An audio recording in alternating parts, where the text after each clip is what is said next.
পদ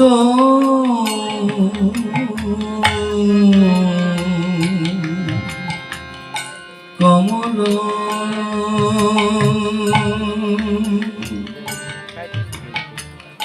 শ্রী গুরু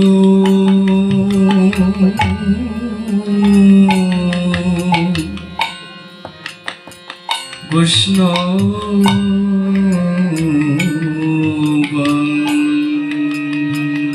বংশজ শ্রীরূপং সাগ্রজাত সহঘন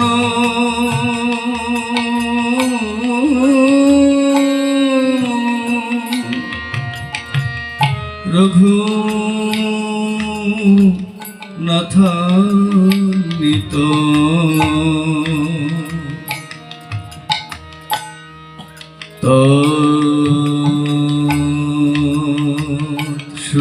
তৎসজীবম সাত্বৈতং সাবধূতং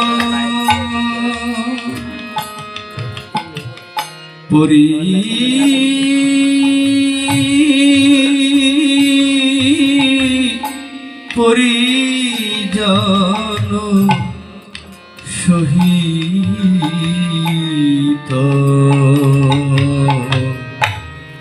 শ্রীকৃষ্ণ চৈতন্য দেব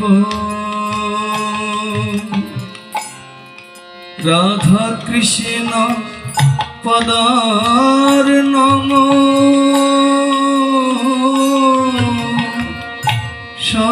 সহঘন ললিতা শ্রী বিশাখায়াদি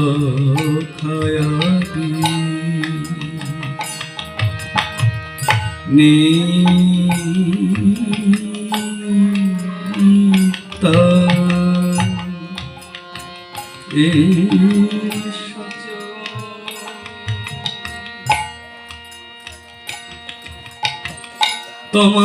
তমাদেব করুণা নিধান তমালো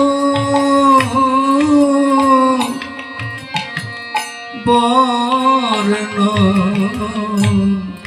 সুহিতাব তারণ অপার সংসার সমুদ্র সেতু ভজামহে ভাগবত স্বরূপ নমো অখণ্ড মণ্ডলাকার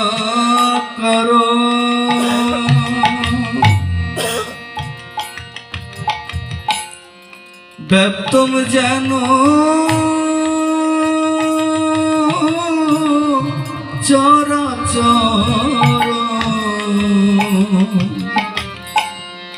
তৎপদং দর্শিতং যেন তস্मै শ্রী গুরুবে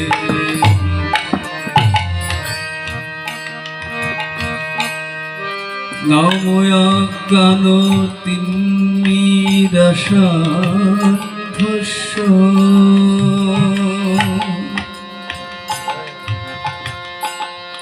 জ্ঞানাঞ্জন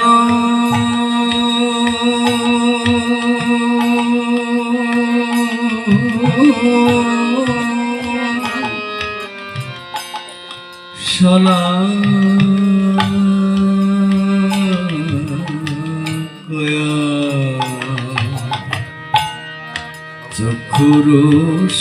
চক্ষুরুষ্মিলিতং যেন তস্मै শ্রী গুরুবে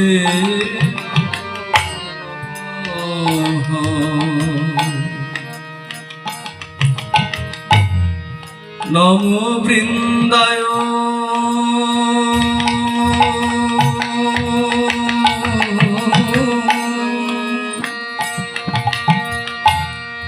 তুলসী দেব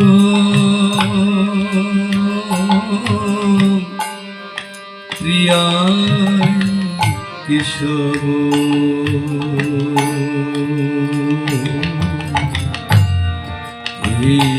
সচ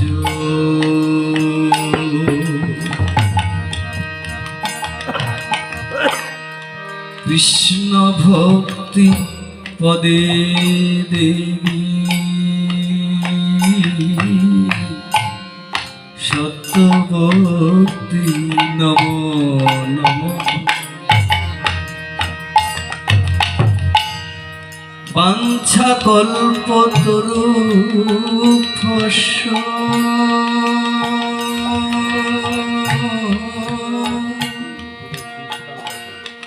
কৃপা সিন্ধু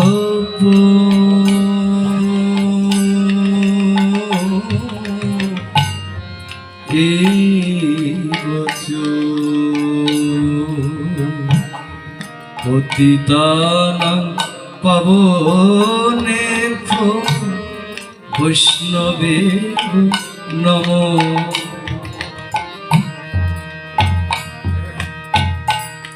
তপ্ত কাঞ্চন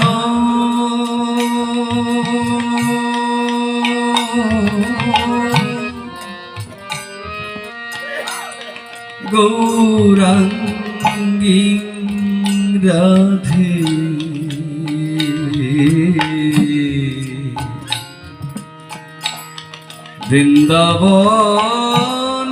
বৃন্দাবনেশ্বরী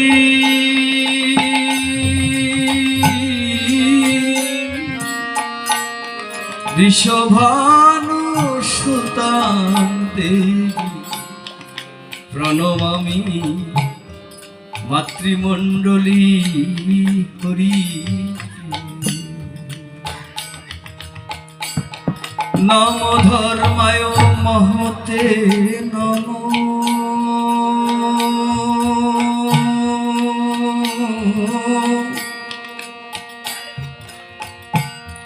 কৃষ্ণায়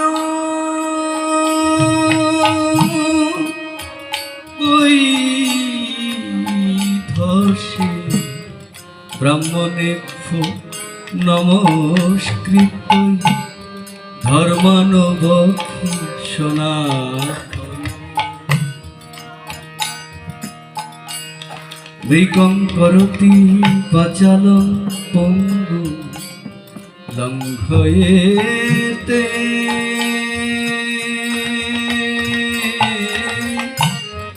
গিরি যদি কৃপা তমহং বন্ধু পরমানন্দ মাধব কাশী কাঞ্চি অবন্তিকা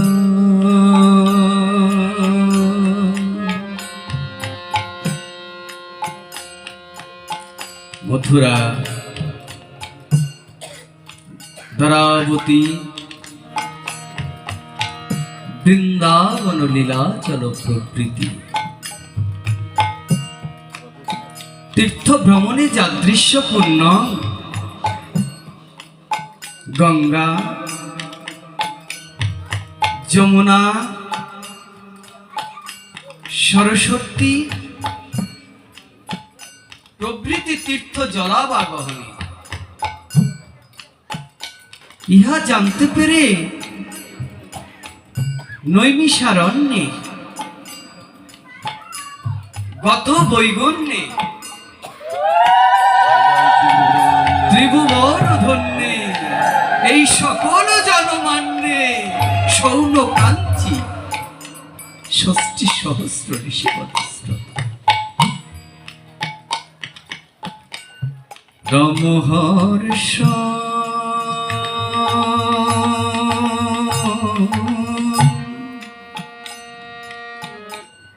নন্দের শ্রীনন্দ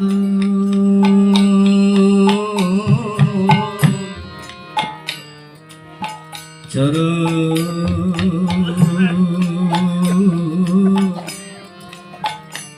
এই চরণ পরায়ণ কৃষ্ণ ভক্ত চূড়ামণি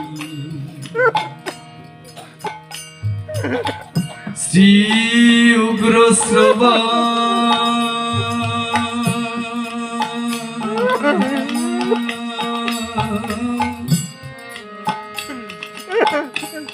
শত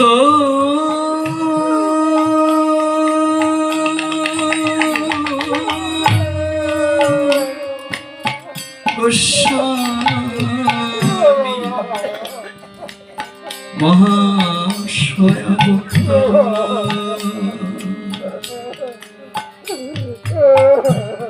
জয় জয়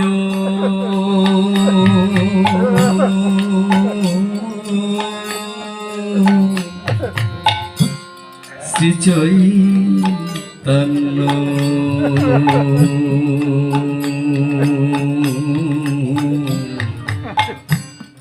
জয় নিত্যানন্দ জয় দ্বৈত চন্দ্র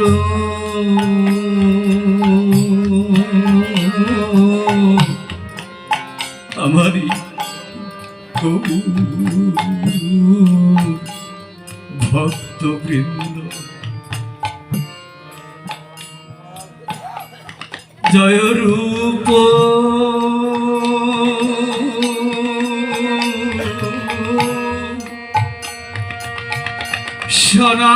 সনাতন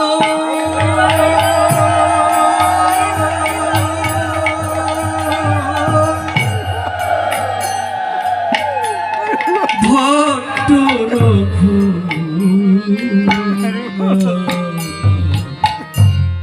শ্রীজীব পালো ভট্ট দাসের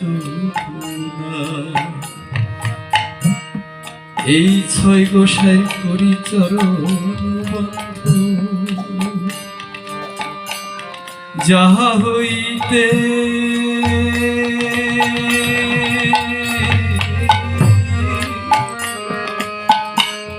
বিঘ্ন নাশ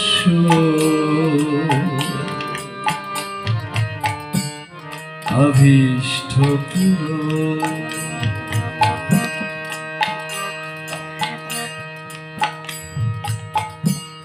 হে কৃষ্ণ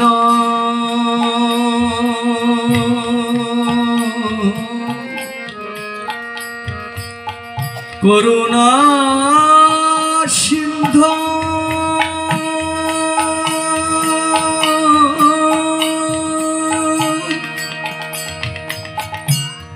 দীনবন্ধু জগৎপতে গোপেশ গোপিকা কান্ত রাধাকান্ত নমস্তুতে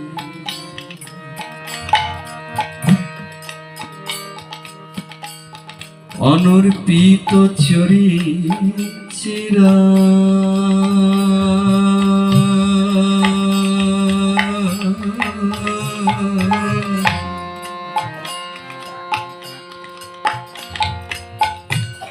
করুণা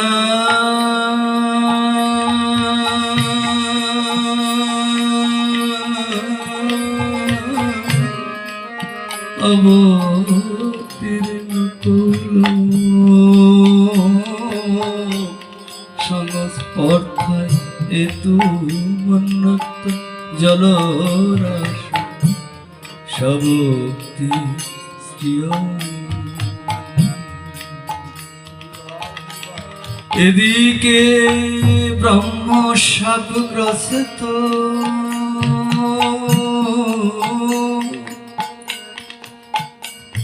সদা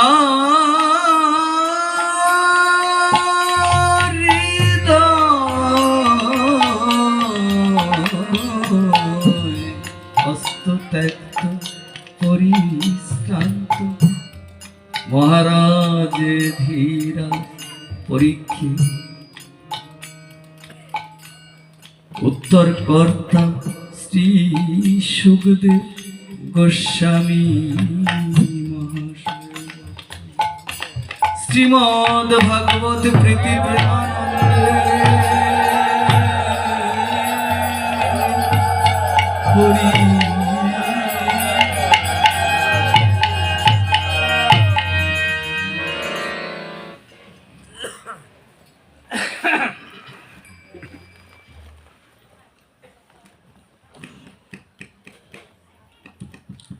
জয় রাধে। হরে কৃষ্ণ কৃষ্ণ কৃষ্ণ হরে হরে, হরে রাম রাম রাম হরে হরে। উপস্থিত এই বাইরা তীর্থভূমি,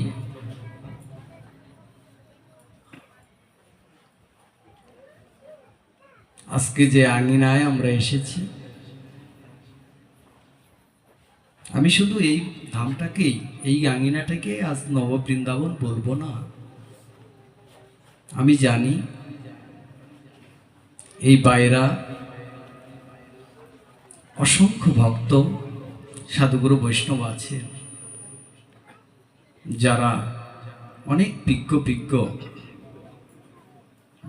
অভিজ্ঞ বৈষ্ণব দ্বারা এই শ্রীমদ্ ভাগবতীয় পাঠ শ্রবণ করেন। তাই যেখানে সাধুগুরু বৈষ্ণব, শুদ্ধ বৈষ্ণবের আগমন হয়, সেটাই তো মধুর বৃন্দাবন হয়ে যায়, তাই না? তাই সাধুগুরু বৈষ্ণব, আজ আমরা এখানে এসেছি, এই গৃহে উপনীত হয়েছি। আমি যতটুকু জানতে পেরেছিলাম যে একটি শিশুর মুখে অন্ন তুলে দেওয়ার আয়োজন করেছে, শোভা অন্নপ্রাশন। সেই উপলক্ষে শ্রীমদ্ ভাগবত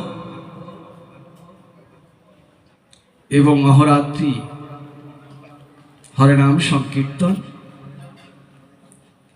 তারপর অষ্টকালীন লীলা কীর্তন, তাই না? যদিও অহরাত্রি কীর্তন হবে না, আবার হবে। কেন? যেখানে গোবিন্দ নিত্য বিরাজিত থাকেন, গোবিন্দ আবির্ভূত হয়ে যান, সেটাই তো কীর্তন ক্ষেত্র, সেটাই তো বৃন্দাবন, তাই না? তত্র যেহেতু ভাগবত আগমন হয়েছে, ভাগবত আসার সঙ্গে সঙ্গেই এই ভাগবতের সময় থেকেই সেটা অহরাত্রি শুরু হয়ে গেছে। তাই সাধুগুরু বৈষ্ণব শ্রীমদ্ ভাগবতীয় কথা শ্রবণ করা, এটা সবার ভাগ্যে হয় না। শ্রীমদ্ ভাগবত সম্পর্কে সবাই হৃদয়ঙ্গম করতে পারে না। শ্রীমদ্ ভাগবত সঙ্গেই সাধু সঙ্গের চরণ ধুলি অঙ্গে ধারণ করা সবার ভাগ্যে হয় না। তাই আমি ক্ষুদ্রাতি ক্ষুদ্র মানুষ, জন্ম জন্মান্তরের স্বীকৃতির ফলে এই মানব জন্ম পেয়েছি। সেই জন্ম আবার ব্রাহ্মণ কুলে, সেই জন্ম আবার দ্বাদশ পাঠের এক পাঠ। শ্রীধাম বৃন্দাবন থেকে এই বেতিলা দ্বাদশ পাঠের এক পাঠ রচিত হয়েছিল, সেখানে আমার জন্ম হয়েছে। এখান এর চেয়ে বেশি চাওয়া আর আমার কিছু নেই। আমি জানি এখানে যারা বসে আছেন তারা অনেক ভক্ত, অভিজ্ঞ এবং ভাগবত সম্পর্কে, ভাগবত মহাপুরাণ তাদের হৃদয়ঙ্গম আছে। আমি ক্ষুদ্রাতি ক্ষুদ্র মানুষ। ভাগবত হচ্ছে মহাসমুদ্র, তার তলদেশ থেকে নিংড়ানো এক কোনা পানির কেন কিন্তু আমার ভিতরে নেই। তবুও সাধুগুরু বৈষ্ণবের সঙ্গ করবার জন্য দেশ বিদেশ ছুটে বেড়াই। কেন? এই ভাগবত সঙ্গ পাওয়ার জন্য। শাস্ত্রেই তো বলেছেন, আর 10 জন কৃষ্ণ ভক্ত একত্রিত হয়ে যেখানেই কৃষ্ণ আলাপ করে, সেটাই তো প্রযোজন হবে। হয়ে যায়, সেটাই তো বৃন্দাবন ধাম হয়ে যায়। হে সাধুগুরু বৈষ্ণব, আজ আমরা এই বৃন্দাবন ধামে এসেছি। বৃন্দাবন ধাম কাকে বলে বাবা? যেখানে গোবিন্দ নিজে প্রকটিত হয়ে লীলা করেন সেটা হচ্ছে ধাম। আর তীর্থ যেখানে গেলে মানব দেহের পাপ মোচন হয়ে যায় সেটাকেই বলে তীর্থ। যেমন বৃন্দাবন ধাম, সেখানে আমার ভগবান শ্রীকৃষ্ণ দাপর যুগে লীলা করেছেন। যেমন কাশী ধাম, সেখানে কাশী বিশ্বনাথ নিজে আবির্ভূত হয়ে লীলা করেছেন। যেমন নবদ্বীপ ধাম, সেখানে আমার গৌরাঙ্গ মহাপ্রভু লীলা করেছেন। তাই যেখানে গোবিন্দ সশরীরে আবির্ভূত হয়ে লীলা করেন সেটা হচ্ছে ধাম, বৃন্দাবন। আর যেখানে গেলে মানব দেহের পাপ মোচন হয়, যেমন রাধাকুণ্ডে স্নান করলে দেহের সমস্ত পাপ দূরীভূত হয়ে যায়। যেমন হরিদ্বারে গিয়ে গঙ্গায় স্নান করলে দেহের সমস্ত পাপ দূরীভূত হয়ে যায়। এটাকে বলে তীর্থ। কিন্তু আমি কাশী, কাঞ্চি, অবন্তিকা, মথুরা, দ্বারাবতী, বৃন্দাবন, লীলাচল সর্বতীর্থ ক্ষেত্র এইটুকু বয়সে পরিভ্রমণ করেছি বাবা। আপনি যদি বৃন্দাবনে যান, নবদ্বীপে যান, তাহলে ধাম দর্শন করতে পারবেন। কিন্তু তীর্থ পরিক্রমা করতে গেলে আবার আপনাকে সেই গঙ্গায় যেতে হবে, হরিদ্বারে যেতে হবে, মৃগয়ায় যেতে হবে। কিন্তু কাশী, কাঞ্চি, অবন্তিকা, মথুরা, দ্বারাবতী, বৃন্দাবন, লীলাচল পরিভ্রমণ করলে যতটুকু পুণ্য সঞ্চয় হয় আমরা কি জানি? একবার এই সাধুগুরু বৈষ্ণবের সঙ্গে থেকে এই শ্রীমদ ভাগবত পাঠ শ্রবণ করতে করতে ওই ভক্ত চরণ ধরে অঙ্গে ধারণ করলেই সমস্ত পাপ দূরীভূত হয়ে সেখানেই বৃন্দাবন দর্শন হয়ে যায়। তাই আজ আমরা এই বৃন্দাবনে বসেছি। এই বৃন্দাবনে বসে ভাগবত পাঠ করব, শ্রবণ করব বলে 84 লক্ষ বৎসর বিভিন্ন জনিতে পরিভ্রমণ করেছি। কখনো বা কীটপতঙ্গ হয়ে ওই পচা নর্দমায় ঘুরেছি, কখনো বা পশু পাখি হয়ে ওই বনে বনে ঘুরেছি, কখনো বা গৃহপালিত পশু হয়ে মানুষের সঙ্গে থেকেছি। আর দয়াময় শ্রী গোবিন্দকে বলেছি, হে দয়াময়, তুমি আমাকে এই জন্ম জন্মান্তর থেকে উদ্ধার করে তুমি আমাকে সারা জীবনের জন্য তোমার চরণে স্থান করে দাও। আমার শ্রী গোবিন্দ বলেছিল, ওরে কি তুই ওই কীর্তনমে পরিভ্রমণ করেছিস পূর্ব জন্মের কৃত্যের ফলেই তুই এই জন্মে পরিভ্রমণ করেছিস।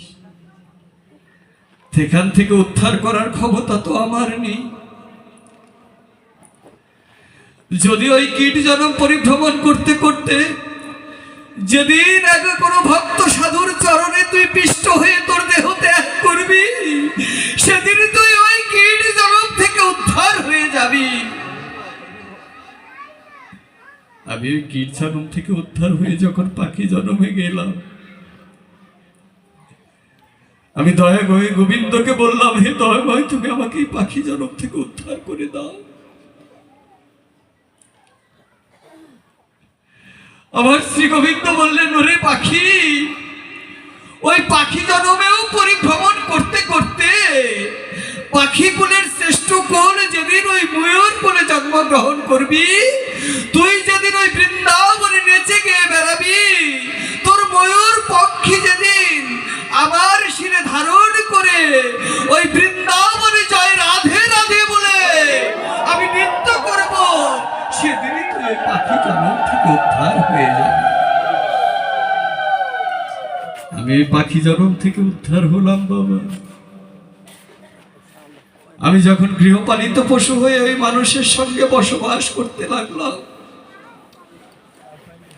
আমি শ্রী গোবিন্দকে বললাম, হে গোবিন্দ, তুমি আমাকে এবার উদ্ধার করো, তুমি আমাকে জন্ম জন্মান্তরের শ্রেষ্ঠ জন্মে জন্মগ্রহণ করাও, যেখান থেকে এই সাধুগুরু বৈষ্ণবের সঙ্গ করা যায়। যে জন্মে জন্মান্তরিত হলে ওই সাধুগুরু বৈষ্ণবের চরণ ধরে অঙ্গে ধারণ করে এই ভাগবতীয় কথামৃত শ্রবণ করতে করতে ওই গুরুদেবের পদাশ্রয় নিয়ে ভব নদী পার হয়ে আমি যেন সারা জীবনের জন্য তোমার চরণে চলে যেতে পারি। তাই সাধুগুরু বৈষ্ণব, আজ আমরা এই ধামে উপনীত হয়েছি কেন জানো? জন্ম জন্মান্তরের শ্রেষ্ঠ জন্মে জন্মগ্রহণ করে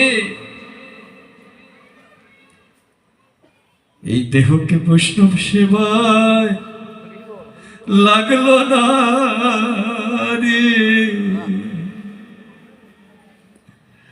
আমার এই দেহ মন প্রাণ ওই বিষয় বাসনায় ডুবে একবারের জন্য এই দেহ বৈষ্ণব সেবা লাগলো না রে। এই দেহটা, মানব দেহটা বিফলে চলে গেল। কত সাধনার ফলে এই মানব জন্ম পেলাম, সেই জন্মে এসে ধন রত্ন ঐশ্বর্য সম্পদ স্ত্রী পুত্রাদির মায়ায় ডুবে থেকে গোবিন্দকে যে কথা দিয়ে এসেছিলাম, হে গোবিন্দ, তুমি আমাকে উদ্ধার করো, আমি সারা জীবনের জন্য তোমার চরণে চলে যাব, সেখান থেকে আর যাওয়া আশা করব না। কিন্তু একবারের জন্য সেই কথা চিন্তা করলাম না। সকাল যায় ধন ঐশ্বর্য পুত্র পরিজন পালন করবার জন্য, দুপুর গড়িয়ে যায় শুধু ধ্যাও দাও দাও। রাত্রির অন্ধকারে এত পরিশ্রম করে বাড়িতে যাই, তবু শুধু আমরা যেন টাকার মেশিন, চাওয়ার মেশিন, শুধু দাও দাও। কিন্তু একবারের জন্য ভাবি না যে শ্রীমদ ভাগবত বলেছেন, মাখুর ধনজন যৌবন গর্ভ হরতি নিমিষ কালো সর্ব। ধন রত্ন ঐশ্বর্য সম্পদ যৌবন স্ত্রী পুত্রাদি এই সকলই হচ্ছে অস্থায়ী, কালের প্রভাবে সমস্তই বিলাসপ্রাপ্ত হয়ে যাবে, দূরে চলে যাবে। আজ যে ধন ঐশ্বর্যের বড়াই করে তুমি অন্যের সঙ্গে অপরাধ করছো, এই ধন ঐশ্বর্য সম্পদ তো কিছুই তোমার সঙ্গে যাবে না।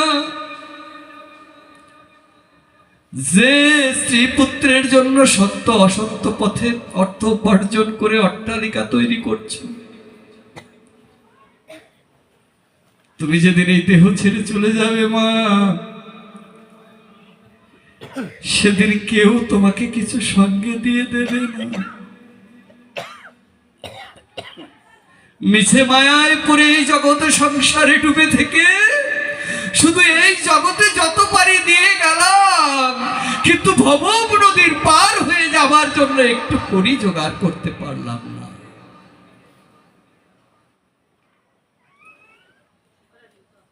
এই জগতে আমার ভগবান শ্রীকৃষ্ণ বলেছেন যে আমি তিনটি রূপের মধ্যে এই জগতে বিরাজ করি বাবা।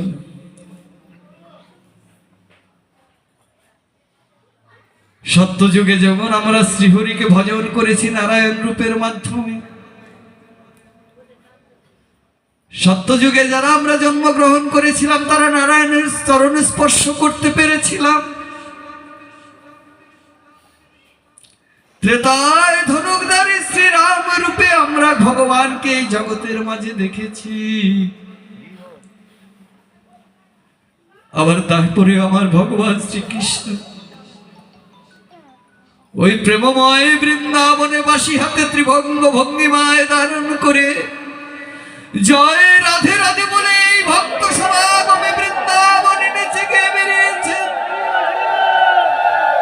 সেই ত্রিভঙ্গ ভঙ্গিমায় এই বৃন্দাবন চন্দ্রকেও আমরা দর্শন করতে পেরেছিলাম বাবা। কলির অগ্রভাগেও আমরা ভগবান রূপেতে গৌরাঙ্গ মহাপ্রভুকে এই জগতের মধ্যে বিচরণ করেছে, তাকে দর্শন করতে পেরেছি। কিন্তু আমরা আজ কলির প্রান্ত ভাগে এসে আমাদের স্বল্প আয়ু, স্বল্প বুদ্ধি, স্বল্প স্থিরতা, এখন তো কোনো গোবিন্দকে আমরা দর্শন করতে পারছি না। এখন কি আমাদের কোনো গোবিন্দ আছে? তাহলে কি আমরা হতভাগা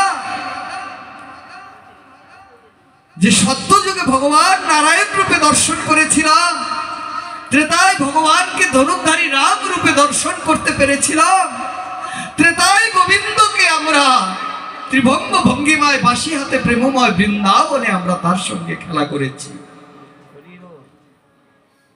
এবং কলির অগ্রভাগেও আমরা গৌরাঙ্গ মহাপ্রভুর পার্শ্বদ হয়ে ওই নবদ্বীপের মাঠে মাঠে ঘুরে প্রেমময় অশ্রুবারি ঝরিয়ে হরে কৃষ্ণ কৃষ্ণ কৃষ্ণ হরে হরে, হরে রাম রাম রাম হরে হরে, এই মহামূল্যবান অমূল্য সম্পদ উচ্চারিত করে তাকে দর্শন করতে পেরেছিলাম।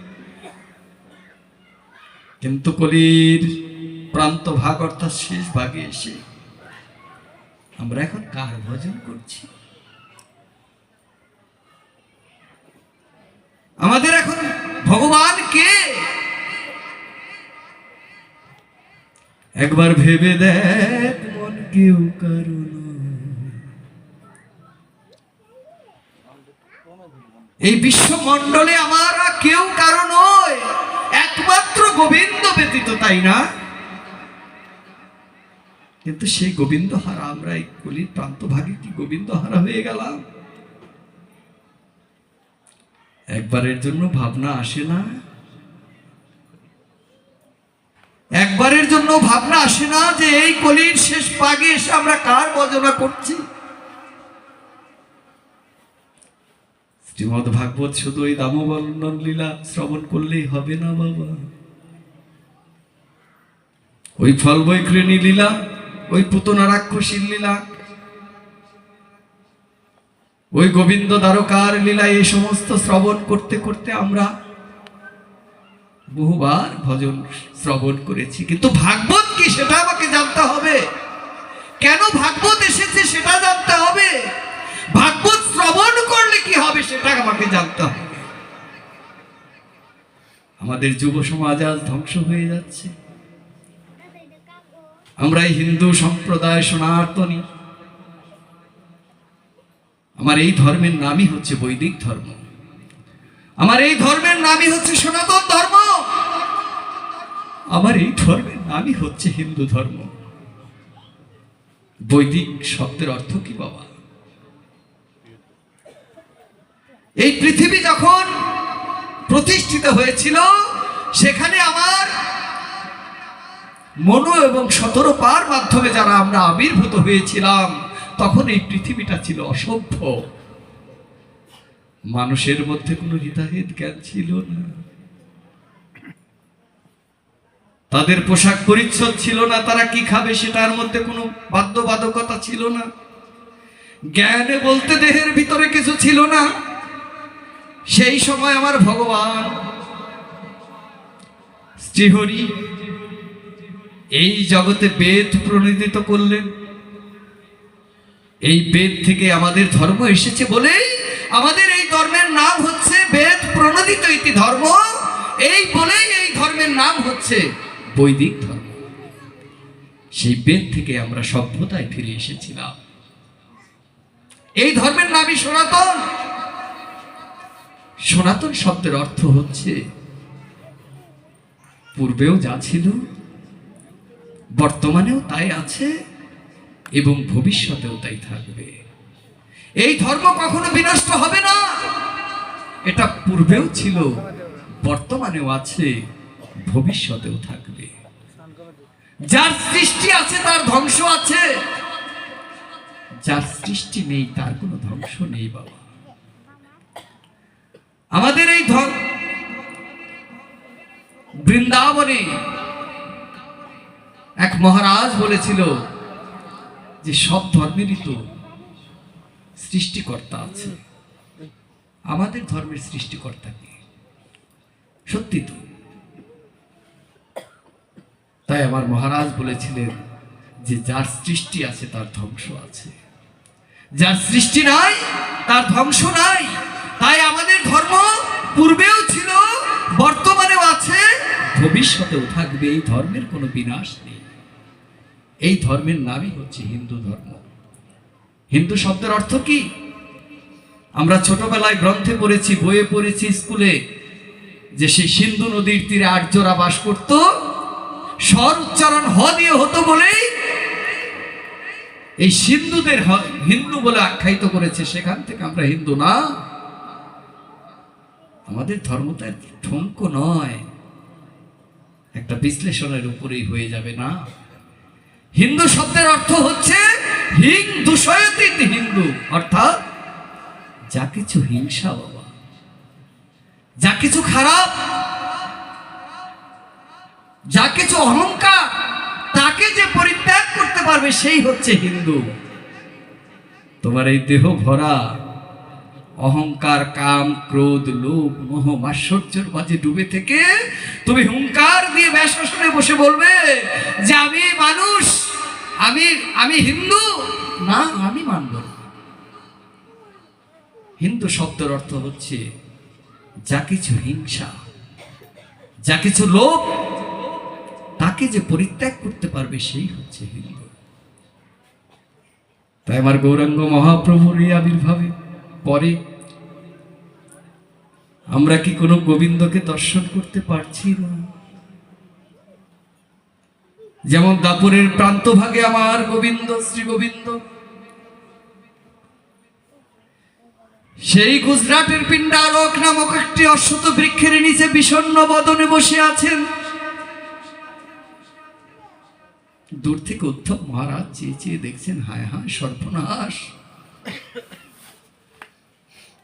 যে শ্রীকৃষ্ণের বদনে সমস্ত সময় হাসি, মধুর হাসি লেগে থাকে, সেই গোবিন্দ আজ একাকী নিবৃত বনে বিষণ্ণ বদনে বসে আছে। এর কারণটা কি বলতো? উদ্ধব গিয়ে কাছে গিয়ে প্রণাম করে বলছে, প্রভু তুমি এখানে বসে আছো কেন? তোমাচ্ছন্ন অন্ধকার নিবৃত বন, একাকী বিষণ্ণ বদনে কি চিন্তা করছো প্রভু বলো তো? আমার শ্রী গোবিন্দ বলেছে, ভাই উদ্ধব তুই ঠিক ধরেছিস, আজ আমার মনটা খুব খারাপ। কেন জানিস? আমি আর কিছুক্ষণ পরেই আমার এই দেহকে সম্বরণ করে আমি নিত্যধামে পরিভ্রমণ করব। তাই ওই দেহের মধ্যে থেকে মায়ার সংসারে আমি বৃন্দাবনে কত সখাদের সঙ্গে খেলা করেছি, কত ভক্তের সঙ্গে আমি লীলা করেছি। আজ আমার ওই যশোদা মায়ের মুখখানা বড় মনে পড়ে যাচ্ছে। আজ আমি এই সশরীরে জয় রাধে গোবিন্দ বলে ওই বৃন্দাবনে বাঁশি হাতে আর কোন ভক্তের সঙ্গে লীলা করতে পারবো না। তাই আমি ভক্ত বড়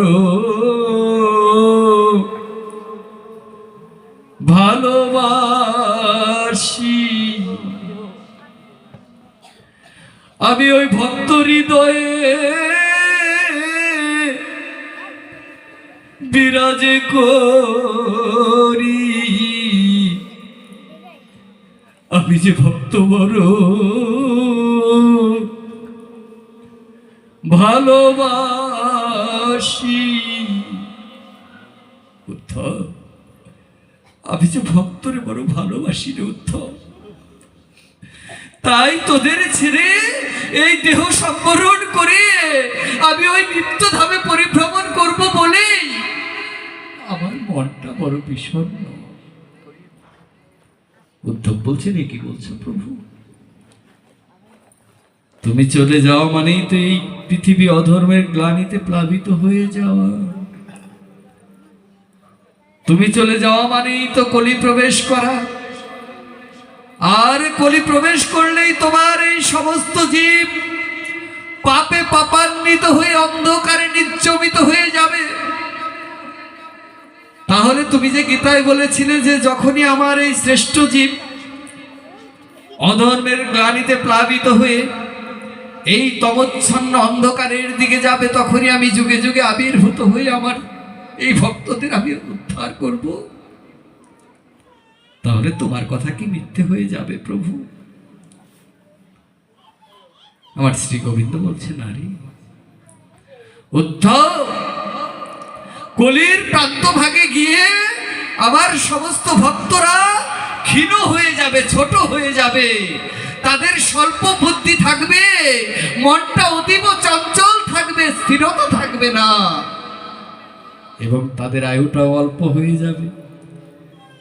তাই আমি এই অল্প সময়ের মধ্যে আমাদের ওই জীবকে, আমার ওই পরমা ভক্তদের উদ্ধার করবার জন্য এই জগৎ মাঝে আমি যে ভক্তরা একত্রিত হয়ে শ্রীমদ্ ভাগবতীয় কথা শ্রবণ করবার জন্য বসবে, আমি তাদের মধ্যে জয় রাধে গোবিন্দ বলে আমি তিনটি রূপের মধ্যে সেই ভক্ত হৃদয়ের মধ্যে বাস করব। আমি তিনটি রূপের মধ্যেই জগতে বিরাজ করব। ত্রেতায় আমাকে পেয়েছিল এক রূপে, দাপরেও আমাকে এক রূপে পেয়েছে, এবং কলির অগ্রভাগেও আমাকে গৌরাঙ্গ রূপে এক রূপেই পেয়েছিল। কিন্তু কলির শেষ ভাগে যে ভক্তরা থাকবে তারা অতীব ভাগ্যবান, তারা আমাকে তিনটি রূপের মধ্যে পাবেন সদা সময়, এবং খুব কাছে পাবেন। আমাকে পাওয়ার জন্য সেই সত্যযুগের মতো যাগযজ্ঞ করতে হবে না, 1000 বছর 2000 বছর তপস্যা করতে হবে না, ত্রেতা যুগের মতো 12 বছর 14 বছর বনে বনে তপস্যা করতে হবে না, দাপরের মতো আমাকে তপস্যা করে পাওয়ার কোনো চিন্তা নেই। এই কলিহত জীব আমাকে খুব কাছে পাবে তিনটি রূপের মাধ্যমে। এই তিনটি রূপকে যদি ভজনা করতে পারে সেই ভক্ত অবশ্যই আমাকে দর্শন করতে পারে। তাই সাধুগুরু বৈষ্ণব সমস্ত যুগের থেকেও আমরা এই কলিহত জীব, আমরা হচ্ছি সর্বভাগ্যবান। আমরা গোবিন্দকে তিনটি রূপের মধ্যে এই জগতে বিরাজ করছেন। তার একটি হচ্ছে শ্রীমদ্ ভাগবত বাঙ্ময় রূপ। শ্রীমদ্ ভাগবত বাঙ্ময় রূপ কেন এটাকে মধুর বৃন্দাবন বললাম?